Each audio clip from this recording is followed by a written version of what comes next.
मालवणला किल्ल्यावर छत्रपती शिवाजी महाराजांचा पूर्णाकृती भव्य दिव्य पुतळा काही महिन्यांपूर्वी उभा केलेला होता. नेव्हीच्या अखत्यारीत असणारं काम हे बांधकाम त्यांनी पुढाकार घेऊन केलेलं होतं आणि 8 महिन्यात फक्त फारसं वादळ वारं काही नसताना हा पुतळा अचानकपणाने कोसळला. राज्याचे मुख्यमंत्री म्हणतात 45 किलोमीटर वेगाने वारे होते, पण माझ्या माहितीने ते 27-28 किलोमीटर ताशी वेगानेच होते, त्याच्यापेक्षा जास्त नव्हते. आणि जर एवढं मोठं वादळ असतंच तर 2-4 झाडं पडली असती. झाडं न पडता फक्त पुतळा पडला. याचा अर्थ पुतळ्याचं काम सदोष होतं. पुतळ्याची कमकुवत स्ट्रक्चर जे होतं त्याला जबाबदार कोण आहे याची चौकशी सरकारने केली पाहिजे. छत्रपती शिवाजी महाराजांच्या पुतळ्यामध्ये देखील भ्रष्टाचार या लोकांनी केलाय आणि अपरिपक्व अननुभवी माणसाला हे काम मित्र आपला आहे या नात्यानं देण्याचं काम केलं. आणि ज्याने 1.5-2 फुटाचे पुतळे केलेले आहेत त्याच्याकडून 28 फूट उंचीचा पुतळा केला. आणि इथले स्थानिक मंत्री आपल्याला सांगतायत की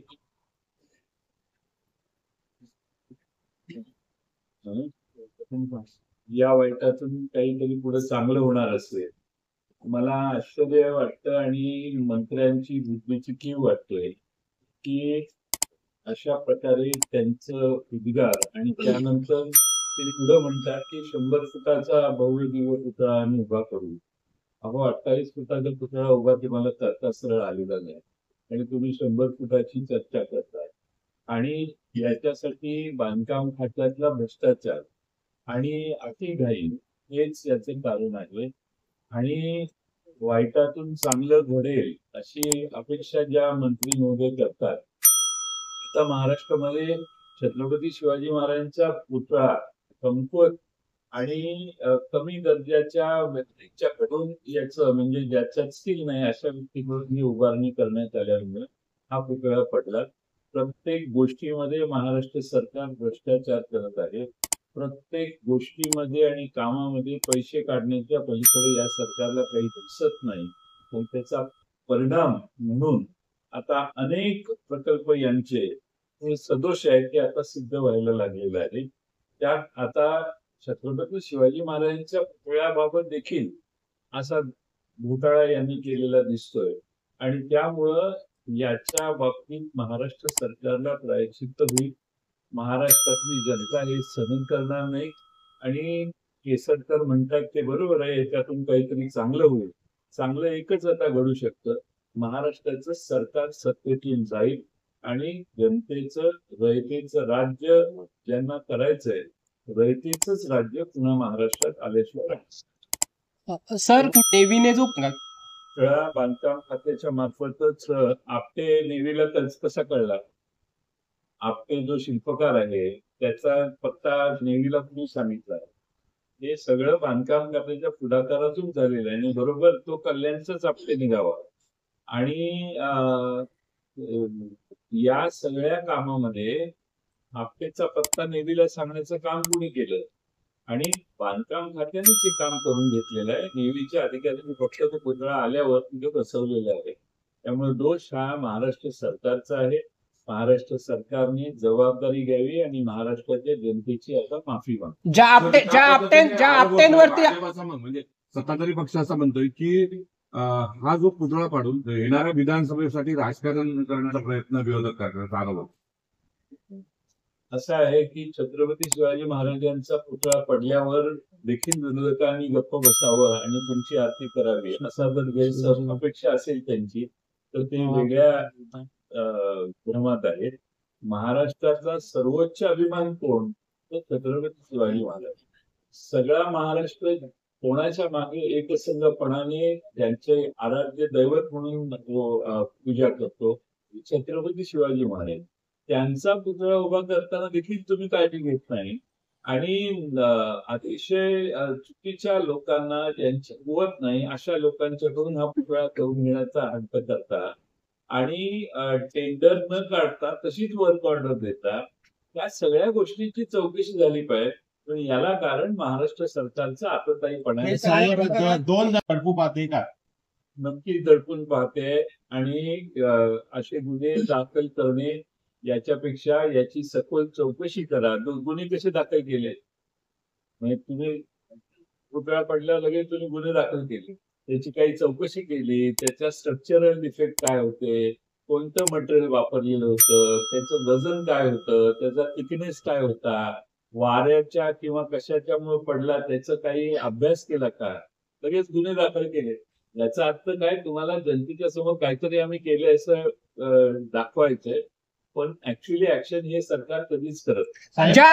ज्या आपट्यांवर कारवाईची टांगती नंतर 2 दिवसातच या चबुतऱ्याच्या फरशा जेव्हा पडल्या होत्या तेव्हा अनेकांनी संशय व्यक्त केला होता. विरोधी पक्ष कुठेतरी ह्याच्यात कमी पडला आहे काय, की आतापर्यंत एवढी मोठी घटना घडलेली?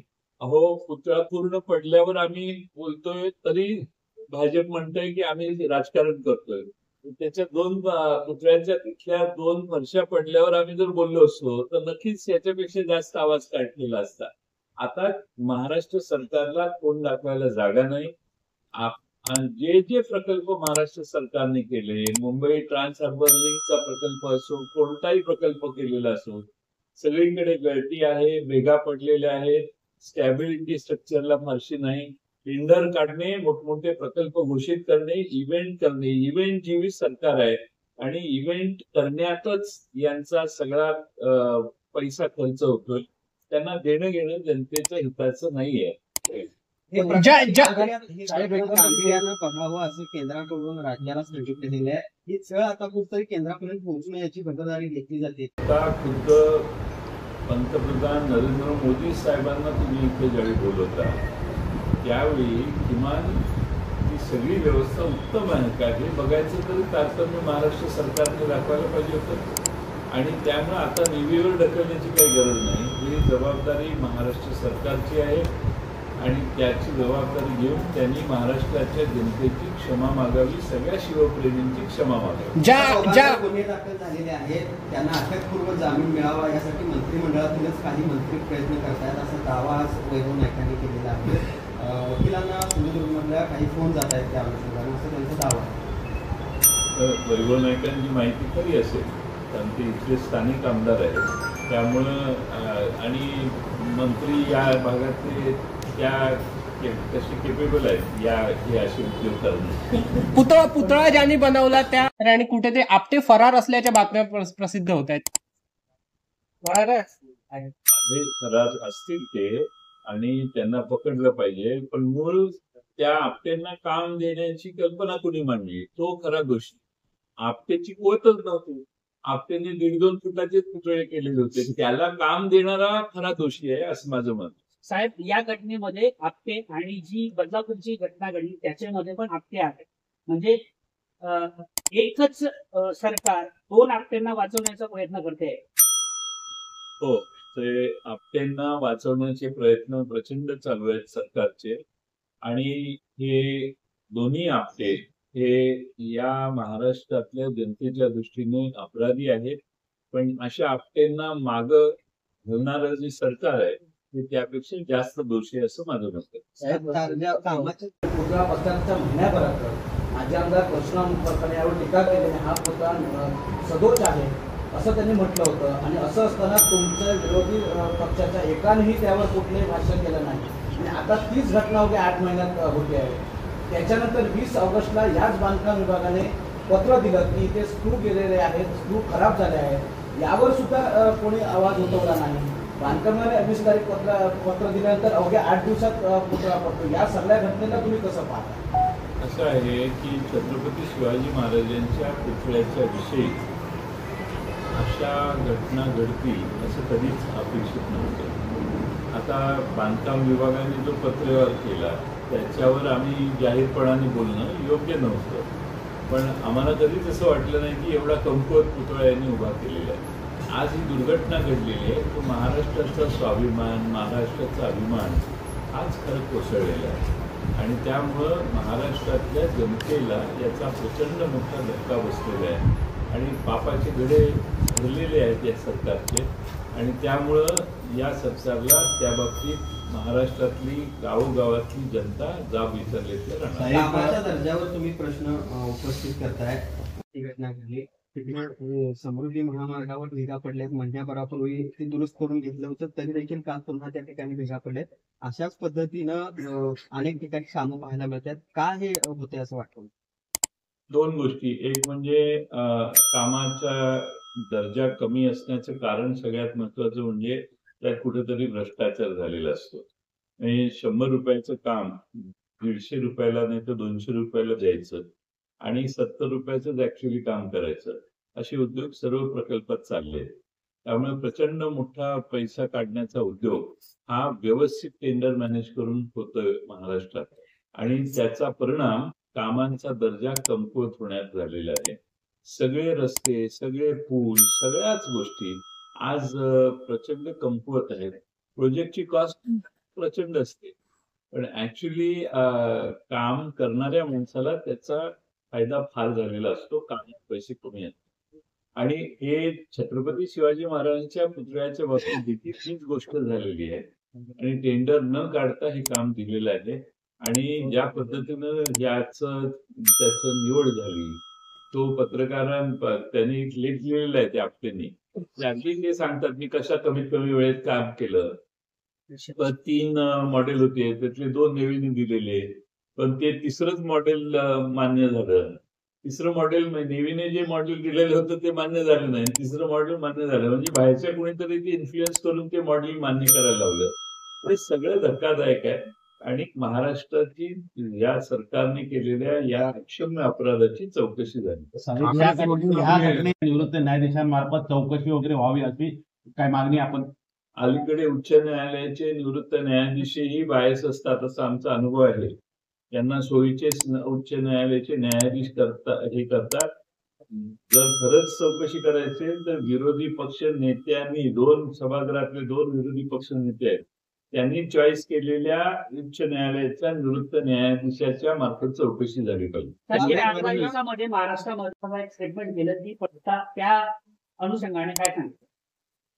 माझं म्हणणं असं आहे की पूर्ण एकनाथ शिंदेपासून सगळं सरकार महाराष्ट्रातल्या महिला असुरक्षित असण्याचे जबाबदार आहेत. महिलांच्यावर अत्याचार वाढलेले आहेत, लहान मुलींच्यावर शाळेत जाणारे अत्याचार वाढलेले आहेत.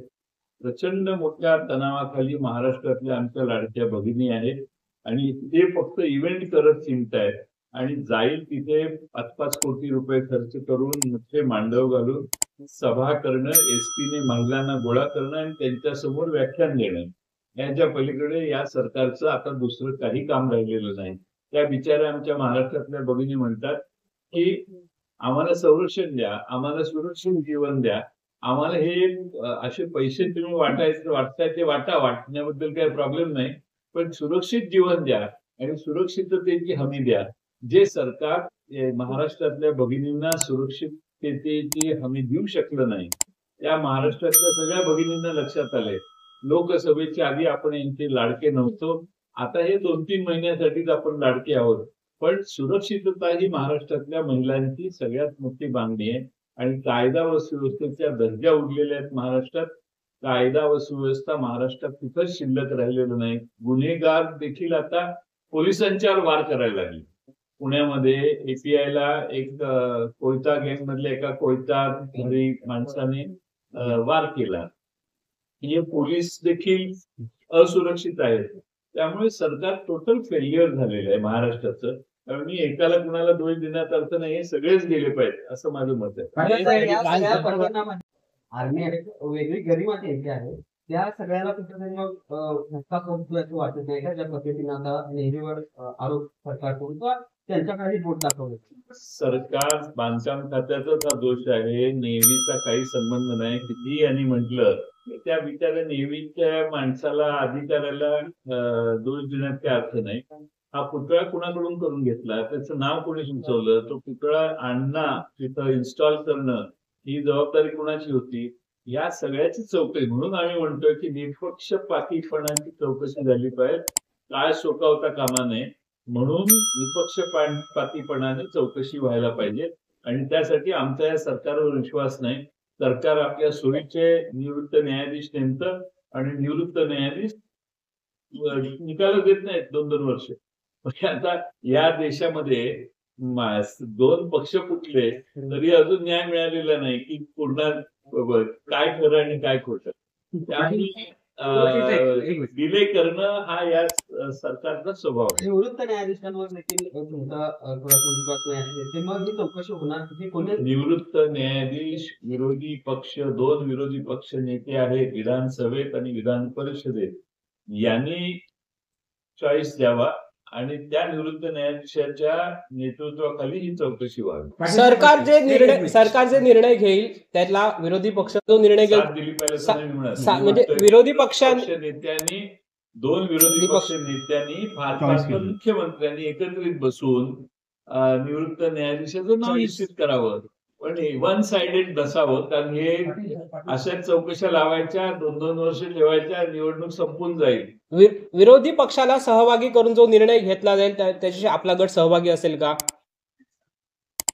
तेच मी मराठीत आता सांगितलं. जे जो विरोधी पक्ष दोन्ही सभागृहाचे आम्ही सगळ्यांनी पाठिंबा दिलेलेच आहेत. त्यामुळे ते दोघं त्यांच्या वतीने सत्ताधारी म्हणतायत की छत्रपतींच्या हेच सत्ताधारी विरोधी बाकावर असले तर आज जो तुम्ही संयम दाखवलाय सर्व पक्षाने हिंदू समाजाने, तो संयम त्यांनी दाखवला असता का? नसता दाखवला. कारण कायम सत्तेच्या भोवती राजकारण करण्याची सवय भारतीय जनता पक्षाला आणि सत्तेत बसणाऱ्या लोकांना आहे. आम्हाला महाराष्ट्रात छत्रपती शिवाजी महाराजांच्या या झालेल्या पुतळा पडल्याची जी दुर्घटना आहे याचा धक्का महाराष्ट्राला बसलेला आहे. आम्हाला याच्यात राजकारण करायचं नाही. पण याच्या मागे सरकारचा निष्क्रियपणा आहे, नाकर्तेपणा आहे. आणि सगळ्यात महत्वाचं म्हणजे सरकारमध्ये जो सध्या भ्रष्टाचार झालेला आहे तो भ्रष्टाचार देखील यात आहे असं आमचं मत. साहेब, एकंदरीत हा पुतळा पडला, सर्व राजकारण होत नाही आहे. मग सगळ्या शिवप्रेमींची मागणी आहे, आता सिंधुदुर्ग जिल्ह्यामध्ये छत्रपतींचं ते सगळं असताना तिथे चांगला कसा बसवता येईल यासाठी विरोधी काय प्रयत्न करतील आणि विरोधींची भूमिका काय असेल शिवप्रेमामध्ये? पुतळा पडलेला आहे, पडलेल्या पुतळ्याची चौकशी व्हायला पाहिजे आणि या पुतळ्याच्या जागी अधिक चांगला भक्कम असा पुतळा बसवण्याचं काम हे सरकारला करावंच लागणार आहे. त्यामुळे हे सरकार जाईल, आमचं सरकार येईल, आम्ही नक्की चांगल्या परंतु यामध्ये आज जे घडलेलं आहे त्याची चौकशी झाली पाहिजे. एवढा गंभीर कधीच महाराष्ट्रात घडलं नाही. यशवंतराव चव्हाण साहेबांनी आणि पंडित जवाहरलाल नेहरूंनी प्रतापगडावर पुतळ्याचं स्थापन केलं. मुंबईमध्ये गेटवे ऑफ इंडियामध्ये आज पुतळा दिमाखात उभा आहे. आपल्या 1921 साली पुण्याला एक हे आहे, शाळा आहे. त्या शाळेच्या बाहेर प्रांगणामध्ये 1921 साली पुतळा तयार करायला सुरुवात झाली मुंबईत.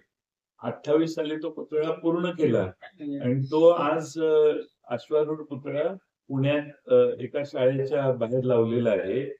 त्या नाही 1921 साली 28 ला तयार झाला, कोल्हापूरला आहे. आजपर्यंत छत्रपती शिवाजी महाराजांच्या पुतळ्याची असं कधीच झालेलं नाही जे यांच्या काळात झालं. आमदार असं म्हणतो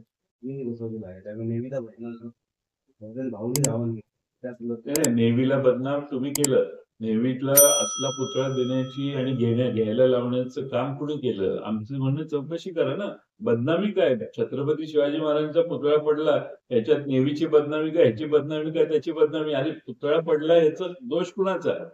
कसं आहे, सार्वजनिक बांधकाम खात्याची पुतळा उभारल्यानंतर म्हणजे 100% ती त्यांची जबाबदारी आहे. सार्वजनिक बांधकाम खात्याची सध्या वाऱ्यावर आहे का? कारण सार्वजनिक बांधकाम खात्याचे मंत्री त्यांच्या विरुद्ध कोणी ब्रदरी काढला तरी ते जाहीर त्या लोकांना धमकीतात, त्यावर हाकडोंब होतं. असं असताना तोंड सोडून असं असताना सार्वजनिक बांधकाम खात्याला सध्या पण वाली नाही का? कारण करोडो रुपयाची उड्डाणं सांगतात आणि सगळी उड्डाणं ही फेल्युअर आहे. या सरकारला सिस्टमॅटिकली सरकारच्या तिजोरीतून पैसे काढण्याचं व्यवस्थित ज्ञान हातोटी आहे आणि मोठमोठे रस्त्यांचे प्रकल्प घ्यायचे आणि त्यातून प्रचंड भ्रष्टाचार साधायचा हे सर्व ठिकाणी आहे.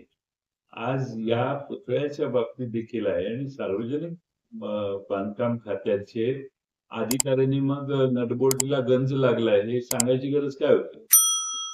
जबाबदारी तुमची, बसवला तुम्हीच त्याचा मेंटेनन्स करत असाल आणि तुमची त्या नटबोल्ट गंजलेले आहेत हे सांगता तुम्ही पत्रात लिहिताय, तर तुम्ही नेहमीच त्याची निगा राखत होता. तर महाराष्ट्राच्या राजकारणात नव्या आघाडीचे मुहूर्तमेढ पाहायला मिळते.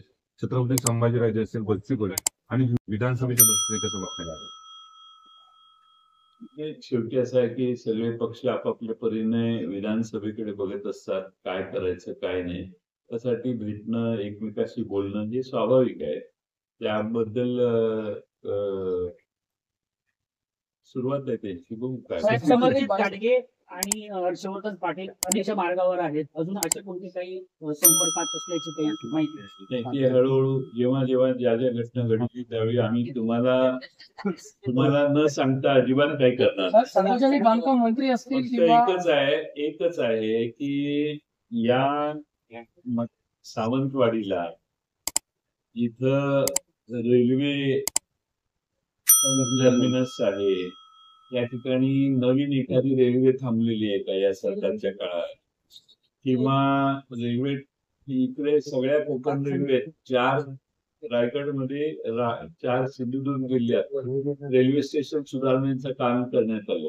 आत रेल्वे स्टेशन मध्ये काही सुधारणा नाहीये. बाहेरचा फसाड फक्त बांधकाम करून काम देण्याचं काम त्यामुळं पूर्ण रेल्वे कोकण रेल्वेमध्ये नवीन सावंतवाडीला रेल्वे थांबायला लागली, काही नवीन सुविधा झाल्या. बहुतेक रेल्वे सरळ पुढे जातात. इथं सावंतवाडी एक महत्वाचं स्टेशन असून याच्यात काही सावंतवाडीकरांच्या दृष्टीनं काही सकारात्मक काही होत नाही. मध्ये पार्सिंग नेट आणि ते LED लॅम्प मध्ये जी मासेमारी केली जाते यासाठी मी मागणी केलेली होती विधानसभेत. स्थानिक मासेमारी मच्छीमार जे आहेत त्यांचा प्रतिनिधी गस्त घालण्यासाठी तुम्ही घ्यावा. या बाबतीतील सरकारने सांगितलं आम्ही एका महिन्यात करतो वगैरे, काही सरकारने केलेलं नाही. मच्छीमारांच्या संरक्षणासाठी त्यांचं जे समुद्रात असणारे अवैध बाकीच्या राज्यांकडून येणारे मच्छीमार आहेत त्यांना अटकाव करण्यासाठी राज्य सरकार काही करत नाही.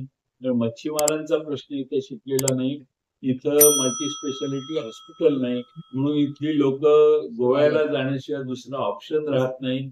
या मतदारसंघात सावंतवाडीत काय सुधारणा झाल्या हा प्रश्न मी विचारला तर आपल्या स्थानिक नेतृत्वाला राग येणार नाही अशी अपेक्षा करतो. विधानसभेत आरोप केला त्याबद्दल आपल्या पक्षाची आणि आपली भूमिका काय राहील? मी हे परवाही मुंबईत सांगितलं. चाकरमानी गणपतीसाठी कोकणात येणार आहे, पण रस्ता अजून सरकारला पूर्ण करता आला नाही. हे सरकारचं फेल्युअर आहे. अनेक वर्ष हा काम चालू आहे, पण त्याच्यात एक रामदास कदम यांनी योग्य ती भावना, त्यांची ती स्टाईल आहे त्या पद्धतीनं बोलल्यावर बांधकाम खात्याच्या मंत्र्यांनी प्रचंड आदळआपट केली. त्यामुळं सरकारचेच लोक आता नाराज आहेत. सरकारच सांगते की सरकारला पाठिंबा दिलेले घटक पक्ष सांगतात की हे काय चाललंय. त्यामुळे कोकणातल्या चाकरमानी लोकांना मुंबईतल्या कोकणात येताना सगळ्यात मोठा सण कोकणातला गणपती गणेशोत्सव, त्यासाठी येताना देखील हा कष्टांना सहन करत यावं लागतं. हे या सरकारचं पुन्हा एक फेल्युअर आहे असं मला वाटतं.